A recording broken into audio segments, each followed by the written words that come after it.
thank you for having me here. There'll be a lot to talk about today, and I just want to remind everybody, our foreign policy is one that's solely focused on the national interest of the United States of America, on the defense of our country, both its military defense and our security, but also our economic security and the vibrancy of our economy, our sovereignty, and our future. We believe that America should lead the world, and I believe that we are, and we'll have a very good story to tell about that. American leadership, however, should always be on behalf of the American interests. I say this because I think over a period of time in our foreign policy, we lost focus on that. The reality of it is that our foreign policy, first and foremost, must always be what is in the national interest of the United States of America. And determining the national interest oftentimes requires us to make pragmatic decisions. Sometimes in foreign policy, the choices are not between a good choice and a bad choice. It's between two less than ideal choices, and you're trying to figure out which one of these two choices is the one that is best for the United States and least harmful to our interests. And that plays out every single day. That said, we remain the world's sole global superpower, the most powerful country on earth. We have the largest economy. We have the most formidable and powerful military ever known to man, by the way. Our dollar remains the reserve currency of the world. Our language is used extensively throughout the world to transact all sorts of business and many of our engagements. But all of this means very little if that power is not used to protect the people who built it, the people who it is meant to protect. I also remind everybody the United States government is not a charity. We are not here to play social worker. We are here to win. We are here to win on behalf of the American people and on behalf of the national interest, to win for our country, to win for the people of America, to win for the things that are important for our future, and that's what we exist to do. The State Department exists to carry out the foreign policy of the United States, both in diplomacy and in aid, in a way that furthers the national interest and helps the American people. And it's guided every decision that's been made since January of 2025. I'll give you a perfect example in our own Western Hemisphere, an area that this committee and many of its members long argued, as I did, has long been neglected and not been paid attention to. We now have in this hemisphere a coalition of friendly countries, over a dozen, who have aligned to work on not just the issues of security that we all have in common, but also economic prosperity that go hand in hand.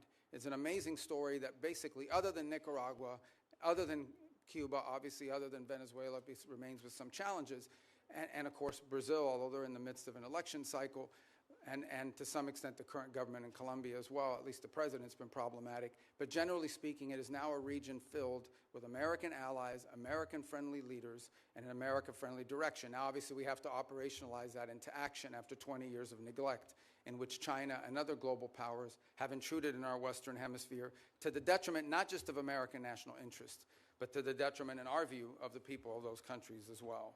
So these are important achievements, and one that I'm very happy about. I'm also happy about the way we've transformed foreign aid.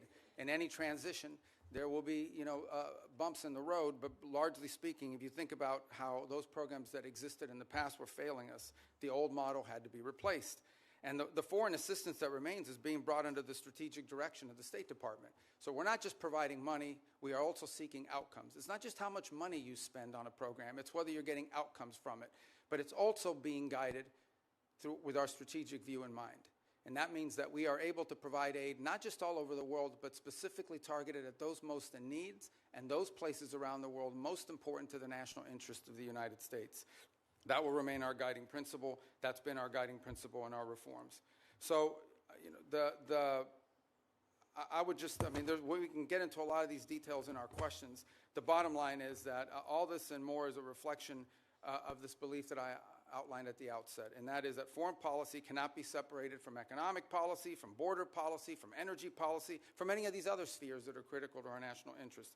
A country that cannot build ships or produce medicine or control immigration or access vital resources cannot defend its people, cannot defend its interests, and cannot defend its way of life. So our foreign policy continues to be reoriented around the real foundations of national strength. This budget is yet another step, I believe, in that direction. Obviously, the appropriators here will have a huge say on the outcome of what that budget ultimately looks like, as we don't anticipate that for the first time in modern history, Congress will just take up our budget and pass it. We think it'll go through some substantial reforms along the way, and we look forward to engaging you like we did last year to produce what we think is a very good spending bill at that time. So anyways, I look forward to your questions. At least that's what it says here. I'm not sure if I really look forward to your questions. I look forward to probably half your questions. Thank you.